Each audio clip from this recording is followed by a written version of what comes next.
Thank you. Welcome to all. सभी का स्वागत है हठ रत्नावली के इस व्याख्यान माला में। हम लोग तृतीय उपदेश देख रहे थे, जिसमें आसन हमने कल पढ़ लिया है। आज हम लोग प्राणायाम देखेंगे। ओके।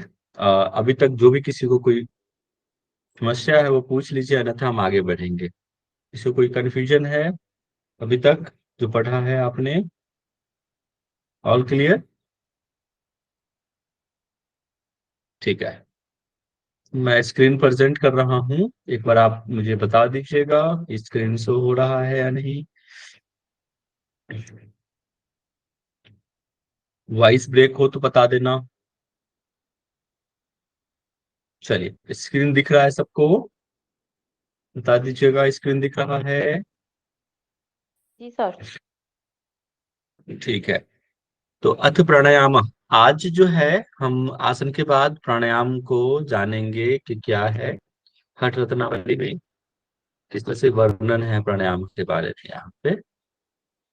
देखो, बहुत कुछ सिमिलर है आपको प्रदीपिका जो हठ योग हम पढ़े हुए हैं, प्रदीपिका वहां पे और यहाँ पे बहुत समानताएं हैं।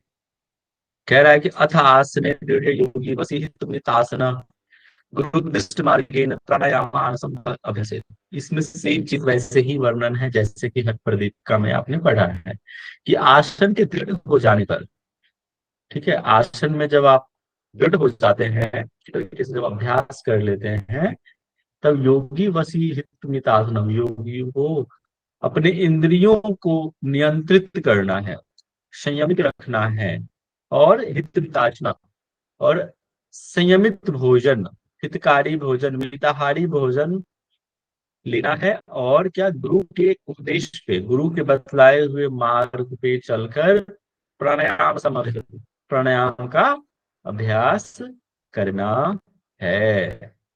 Important, very very important. इसका आपने ऑलरेडी पढ़ा हुआ है कि चले बाते चलम चितम निश्चले निश्चलम भवेत्। योगी, यहाँ पे थोड़ा सा देखो अंतर आ जाता है। निश्चल निश्चलम भवेत् वहां पे है, यहाँ पे निश्चल निश्चलम तथा है। बात वही है। योगी अस्थानुत्वमापनोति तत्तो वायु निरोध है। कि देखो, जब वायु के चलायमान, जब वायु स्थिर नहीं रहता, चलायमान रहता है, तो हमारा चित्त भी क्या है, चलायमान रहेगा, स्थिर नहीं रहेगा। जब वात स्थिर हो जाएगा, ठीक है, प्राण वायु यहाँ पे ना प्राण से है, वायु का मतलब यहाँ प्राण से। जब प्राण स्थिर हो जाएगा आपके शरीर में, तब जाके साधक को हठ योग में सफलता मिलती है, साधना में सफलता मिलेगी, योग में सफलता मिलेगी। ठीक है। तो वायु को धारण करने से योगी पूरी तरह से क्या हो जाता है, स्तंभ गति ही हो जाता है, स्थिर हो जाता है। तो वायु के चलायमान से हमारा चित्त चलायमान, वायु के स्थिर होने से हमारा चित्त स्थिर। ठीक है। और इस स्थिरता की वजह से ही हम योग में सिद्धियां प्राप्त करते हैं, सफलता प्राप्त। यावत वायु स्फुटे ही तावत जीवित उच्चते, ये भी वहां पे था। मरणम तस्य निष्क्रांति अस्ततो वायु निरोध है। तो भाई, जब तक आपके शरीर में, यावत वायु, जब तक आपके शरीर में वायु स्थित है, देह में, ठीक है, वायु का मतलब यहाँ प्राण से है, तो यहाँ पे प्राण वायु, तब तक आप जीवित हो, जीवन चलता रहता है। जैसे ही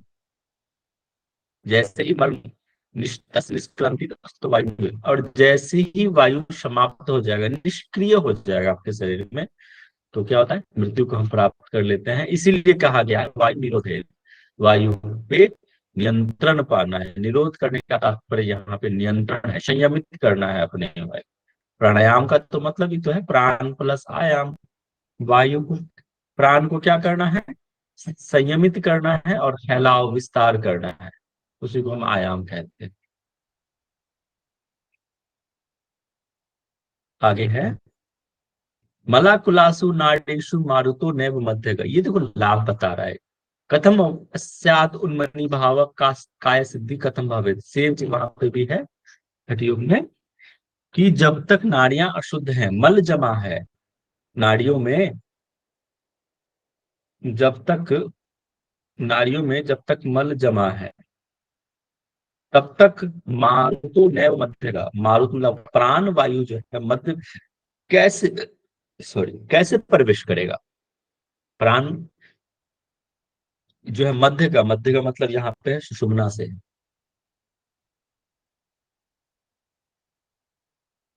तो जब तक नाड़ी शुद्ध नहीं होगा तब तक जो है प्राण सुषुम्ना में प्रवाहित नहीं होगा। इसीलिए कहते हैं कि अभ्यास करना है। इसलिए तो हम प्राणायाम का अभ्यास से पहले नाड़ी शोधन की क्रियाएं करती हैं, नाड़ी शुद्धि करते हैं। आपने वहां भी पढ़ा था खट प्रदीपिका में कि नाड़ी शोधन करना है, फिर जाके हम प्राणायाम के अभ्यास करते हैं। ठीक है। तो तो वही कह रहा है कि जब तक नाड़ियां अशुद्ध है तब तक वायु का, प्राण का मध्य मार्ग में संचरण नहीं होगा, सुषुम्ना में संचरण नहीं होगा। और ऐसी स्थिति में उन्मनी भाव को कैसे प्राप्त कर सकते हैं? उन्मनी भाव, मनोन्मनी भाव जो हम राजयोग की प्राप्ति के लिए करते हैं वो। और फिर जब तक उन्मनी भाव नहीं प्राप्त होगा तो फिर कार्य सिद्धियां भी नहीं मिलेगी। अब कह रहा है कि स्वयं ब्रह्मदेव और अन्य देवों ने अपने प्राणायाम के अभ्यास को इसलिए तो कहते हैं कि ये अम, देवताओं को भी दुर्लभ है। इसीलिए देवता भी इसका अभ्यास करते हैं, प्राणायाम का अभ्यास करते हैं मृत्यु पे विजय प्राप्त करने के लिए, है ना। तो कहा गया है कि स्वयं ब्रह्मदेव और अन्य देवों ने अपने आप को प्राणायाम के अभ्यास के प्रति समर्पित किया, उन्होंने अभ्यास किया है जब मृत्यु का आभास हुआ। क्योंकि उनको पता है कि अगर आपको मृत्यु पे विजय पाना है तो आपको प्राण पे विजय पाना पड़ेगा। इसलिए उन्होंने प्राणायाम का अभ्यास को महत्व दिया है, उसको अभ्यास किया। इसलिए सभी प्राणायाम का अभ्यास करना चाहिए। और करेगा प्राणायाम का अभ्यास, ये किस आसन में हमें करना चाहिए, बता रहा है कि हमें किस पोजीशन में करना है। तो प्राणायाम का अभ्यास अभ्यास जो है सिद्धासन में, बद्ध पद्मासन में या स्वस्तिक आसन में, ये आप ध्यान में रखिएगा। स्पष्ट यहाँ पे वर्णन है कि सिद्धे वा बद्ध पद्म में वा स्वम अस्मिके च च वासनिक आसन, मतलब कि सिद्धासन हो, बद्ध पद्मासन हो या स्वस्तिक आसन में ऋजु काया, अपने पूरे शरीर को स्थिर करके, एक सीधा करके समासन प्राणायाम का अभ्यास करना चाहिए। ये पॉइंट याद रखिएगा कि प्राणायाम का अभ्यास हस्त रत्नावली में किस आसन में करने को कहा है। तो प्राणायाम का अभ्यास सिद्धासन में, बद्ध पद्मासन और स्वस्तिक आसन में, ये 3 पॉइंट आप याद कर लीजिए। प्राणायाम के अभ्यास के लिए बोला है। अब कह रहा है कि पद्मासन में, अब यहाँ पे आप ये बता रहा है नाड़ी शोधन के बारे में कि क्या पद्मासन स्थित योगी प्राणव चंद्र। अब कह रहा है कि नाड़ी शोधन का अभ्यास जो हम करेंगे उस कौन से आसन में करना, तो पद्मासन में करना है। पद्मासन में स्थित योगी को प्राण नम चंद्रेन पूरे, प्राण वायु को पहले क्या है, चंद्र नाड़ी से पूरक करना है, लेफ्ट नोस्ट्रल से इनहेल करना है, प्राण सूर्य चाक्र से, और फिर क्या करना है, प्राण अपुरियत वायु उदरम सनई, फिर चंद्र वायु से पहले अंदर लिया, फिर सूर्य नाड़ी से आकर्षण, फिर सूर्य नाड़ी से प्राण को खींचकर उदर में भरना है। ये थोड़ा सा डिफरेंट है, समझिए। यहाँ पे ऐसा नहीं है कि हमने लेफ्ट नोस्ट्रल से लिया, राइट से एक्सहेल किया, ये इस तरह से नहीं है, ये थोड़ा डिफरेंट है। लेफ्ट नोस्ट्रल से तो सांस लेना है, चंद्र नाड़ी से लिया, श्वास को अंदर लेना है, फिर सूर्य नाड़ी से फिर लेना है, और उस प्राण को कहाँ भरना है, उदर में भरना है, धीरे धीरे सनई से, धीरे धीरे उसको पेट में भरना है। और विधिवत कुंभकम कृत्वा, विधिवत रूप से कुंभक लगाना है। विधिवत रूप से मतलब यहाँ पे अपनी सामर्थ्य के अनुसार कुंभक लगाया, और पुनः चंद्र रेचक, और फिर चंद्र नाड़ी से रेचक करना है, श्वास को बाहर छोड़ना है लेफ्ट नोस्ट्रल से। ठीक है। अब कह रहा है कि ये न तजेत या तीर्ण या पूर्व धारित विरोधक, जिस श्वास, जिससे हमने श्वास बाहर निकाला है लेफ्ट से, उसी से फिर श्वास को धारण करना है। अब हमने लेफ्ट से छोड़ा, वापस लेफ्ट से श्वास लेना है अंदर, और फिर उसको कुंभक करना है। ये थोड़ा सा डिफरेंट है बाकी हठ योगी ग्रंथों से। आगे देखते हैं और क्लियर हो जाएगा। और फिर क्या करना है, श्वास को ईरा से अंदर लिया, फिर कुंभक लगाना है, फिर पिंगला से बाहर छोड़ना है, फिर पिंगला से अंदर लिया, फिर कुंभक लगाया, फिर ईरा से बाहर छोड़ना है। इस प्रकार अल्टरनेट नोस्ट्रल ब्रीदिंग, अनुलोम विलोम या फिर नाड़ी शोधन की क्रिया हो रही है यहाँ पे। निरंतर सूर्य और चंद्र पर ध्यान करके प्राणायाम का अभ्यास करने से 3 महीनों में, याद रखिएगा 3 महीना, ये इंपोर्टेंट है, 3 महीनों में संपूर्ण नाड़ी की शुद्धि हो जाती है। ठीक है, थोड़ा सा यहाँ पे डिफरेंट था क्या, यहाँ पे कि एक बार तो हमने चंद्र से लिया और फिर सूर्य से भी लेने के लिए कह रहा है, फर्स्ट स्टार्टिंग के, और उधर में भरना है। और इसके बाद ये सीक्वेंस चलता रहेगा, लिया फिर लेफ्ट से छोड़ा, राइट इनहेल लेफ्ट से किया, राइट से छोड़ा, राइट से लिया, लेफ्ट से छोड़ा, ये कंटिन्यू प्रोसेस चलता रहेगा। लेकिन स्टार्टिंग का प्रोसेस थोड़ा सा डिफरेंट है बाकी से। अब कह रहा है ये अवस्था बता रहा है, अवस्था नहीं, समय बता रहा है कि कब कब हमें करना है। कि प्रातः मध्य मध्याह्न दिने साय अर्धरात्रे च कुंभकान शनै स्थिति पर्यंत चतुर्वार अब सम अभ्यासेत। ये चीजें आपको हर प्रदीप का में थी, पहला वाला नहीं था, इस तरह से नहीं था। तो ये आप याद रखिएगा कि 4 बार कुंभक का अभ्यास करना चाहिए। एक तो प्रातः काल है, मध्याह्न मैग्नी जिसे उनका दोपहर का समय, संध्या का समय, और मिडनाइट अर्धरात्रि का समय।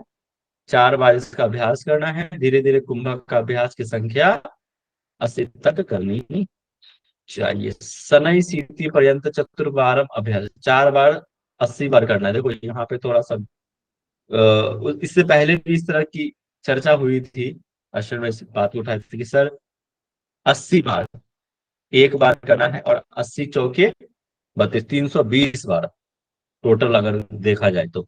लेकिन मुझे लगता है कि इससे पहले वाले भी हठ प्रदीपिका में इसका वर्णन था, 80 बार करना है, और हाँ क्लियर था कि 20-20 बार करना है, 4 बार, तब जाके ये 80 बार हो जाएगा।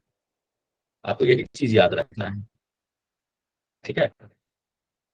20-20-20-20 का 4 बार करना है, 20 चौके 80 बार करना है।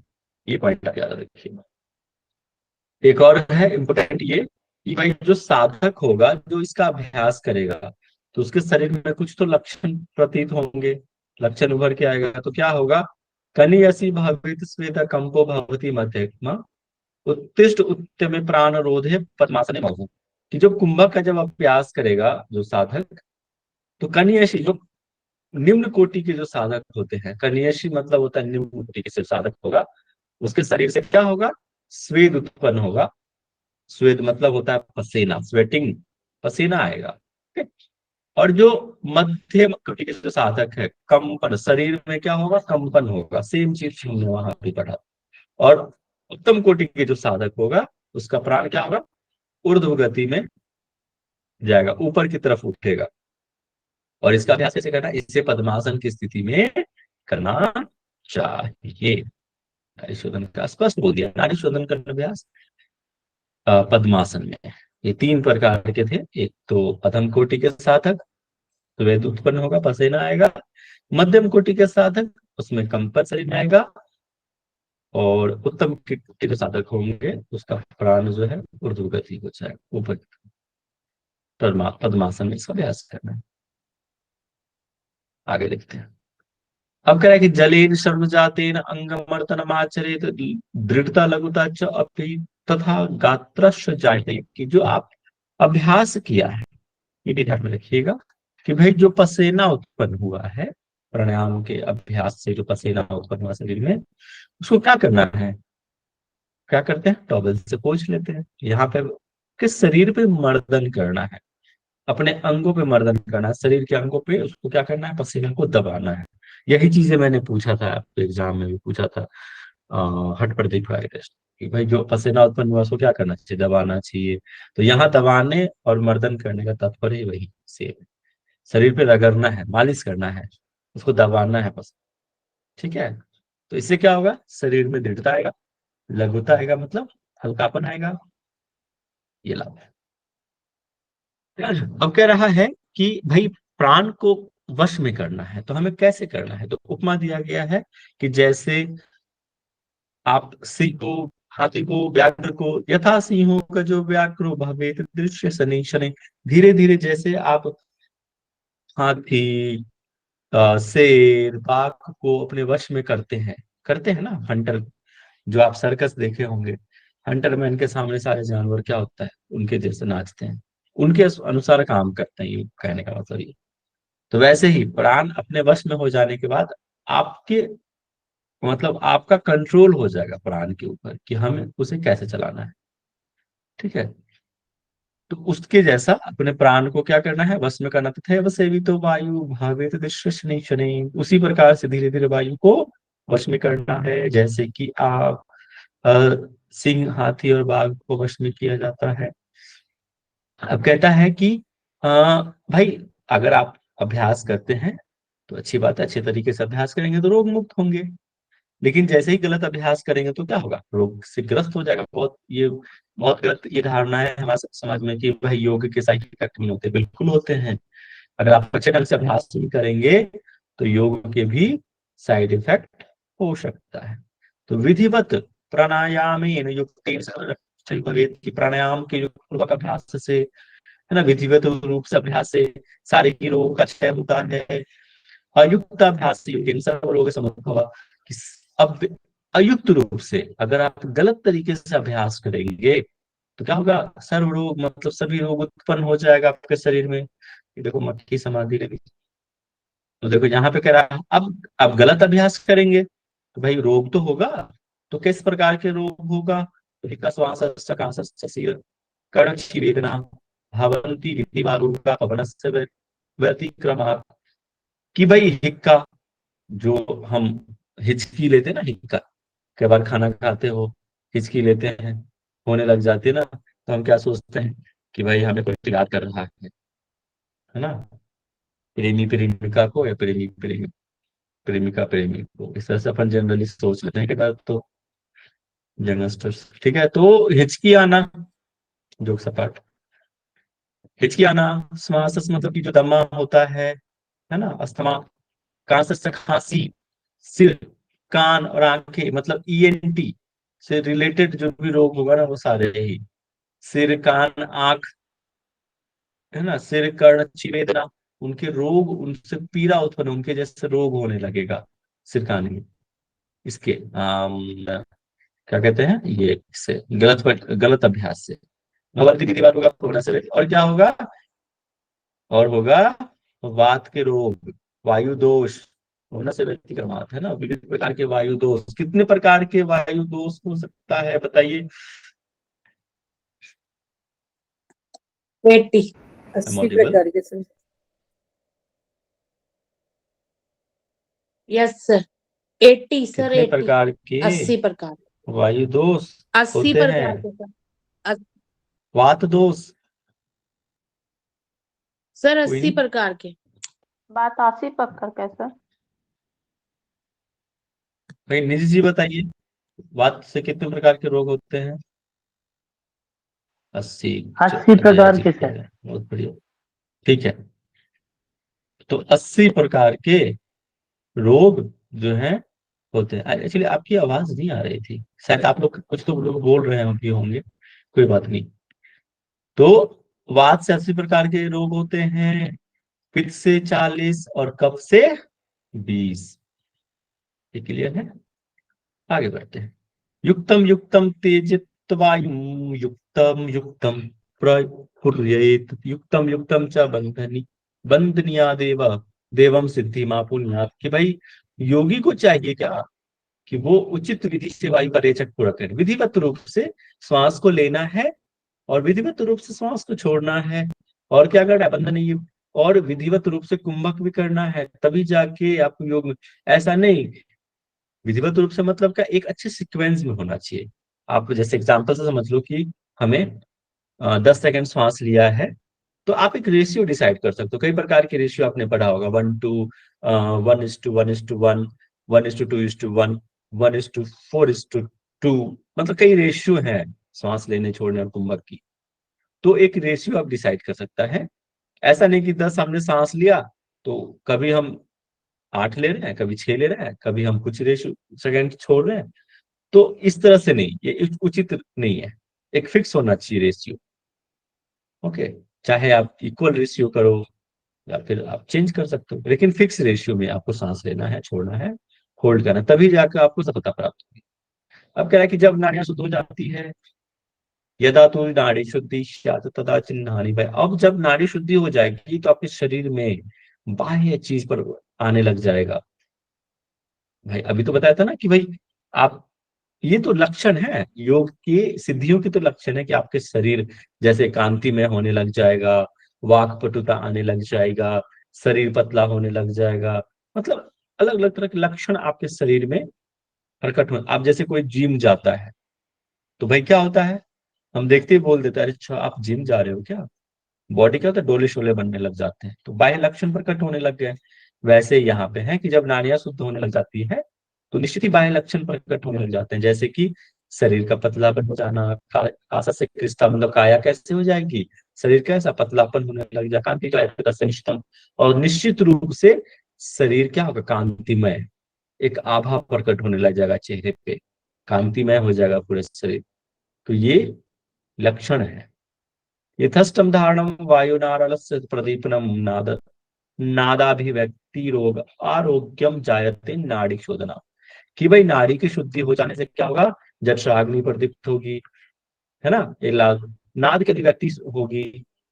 नाद की अभिव्यक्ति मतलब जैसे हम कहते हैं ना कि हम पढ़ेंगे आगे भी नाद के अभिव्यक्ति के बारे में। साउंड्स, जैसे कि वीणा की ध्वनि हो, किन की ध्वनि, झिंगुर की ध्वनि, शब्द वीण, कई प्रकार के जो साउंड्स हैं उस वो सुनना आने लग जाएगा आपको। ठीक है, उसका अनुभव होना शुरू हो जाएगा। जैसे आगे प्रदीप्त होगी, अंदर से नाद का अनुभव होने लग जाएगा, और क्या आरोग्य प्राप्त होता है ना, स्वच्छता, अ, स्वास्थ्य को आप प्राप्त होते हैं, अच्छे स्वास्थ्य को प्राप्त होते हैं, आरोग्य को प्राप्त करते हैं। तो ये था हमारा थर्ड से उद्देश्य समाप्त। फोर्थ हम पढ़ेंगे समाधि के बारे में, नाद के बारे में।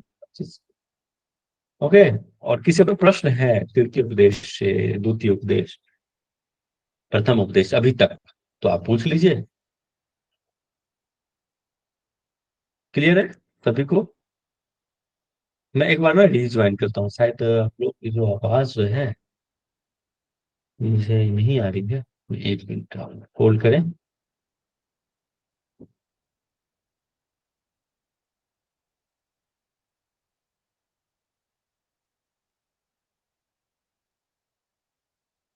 आप, मेरी आवाज जा रही है क्या आप सभी को ना? जा ही रही होगी। जी आ रही है आपकी आवाज है। हाँ अभी आई आवाज आपकी। Okay good. तो अभी किसी का कोई प्रश्न है, किसी को कुछ पूछना है? तृतीय उपदेश हमारा समाप्त हो गया है। ठीक है, फिर हम कहेंगे तो हम चौथा उपदेश भी थोड़ा बहुत पढ़ सकते हैं, अन्यथा हम कल देख सकते हैं, जैसा आपकी इच्छा। यस। सर हरिओम जो सर। 83 वाला जो है ना, पद्मासन में बैठकर जो नाड़ी शोधन आप बोले ना, बाएं से सांस लेना है फिर दाहिने से, वो कैसे करेंगे? मतलब बाएं से लेफ्ट सांस से लेने लिया, के बाद तो अंदर, हाँ। सांस लिया बाएं से, फिर दाएं से भी ले लो, पेट को भर लो। मतलब ये है, एक बार हमने लेफ्ट से लिया फिर राइट से ले लिया। श्लोक में तो वही कह रहा है कि प्राणम सूर्येन च आकर्षयत पूरयेत, अब रेचयेत उदरम संजय, तब तो, लेकिन यहाँ स्पष्ट कहा है पूरक ही करना है, एक बार चंद्र से हाँ मतलब और एक बार मतलब सूर्य बाएं से। से लेने का बाद, ये सर डिफरेंट है बाएं थोड़ा, से ले, ये अलग है। हाँ बाएं से लेने के और फिर बाद लेकिन बाएं बाकी नाक को फिर इसके बंद करना बाद है। सेम है, लेफ्ट से लिया राइट छोड़ा, राइट से लिया लेफ्ट छोड़ा, फिर लेफ्ट किया, जिससे छोड़ना है उसे लेना है, फिर इसके बाद सेम है, कंटिन्यू। लेकिन ये लाइन थोड़ा अलग है, यहाँ पे ये चीज अलग है। हाँ जी, हाँ जी। सर इसमें ये जो प्राणायाम है ये पूरा हठ प्रदीपिका के अनुसार ही मतलब सेम टू सेम है लगभग। चलो तो मैं जैसे स्टॉप कर देता हूँ बस रिकॉर्डिंग। इसमें मतलब बस जो अलग अलग है ठीक है, बस तो वही नोट डाउन हम करना। लोग जो है फ्रेश कल स्टार्ट करेंगे चौथे उपदेश। ओके, अभी हम लोग कुछ डिस्कस कर लेते हैं, किसी को कोई प्रश्न है या किसी तरह का। तो हम डिस्कस कर लेते हैं, फिर हम क्वेश्चन आंसर कर लेते हैं कुछ, ताकि और भी चीजें कॉन्सेप्ट क्लियर हो जाए। ओके, रेडी हो? चलो कल कर लेंगे हम बाकी। अभी हम लोग डिस्कस करेंगे, अभी कोई जाइएगा नहीं।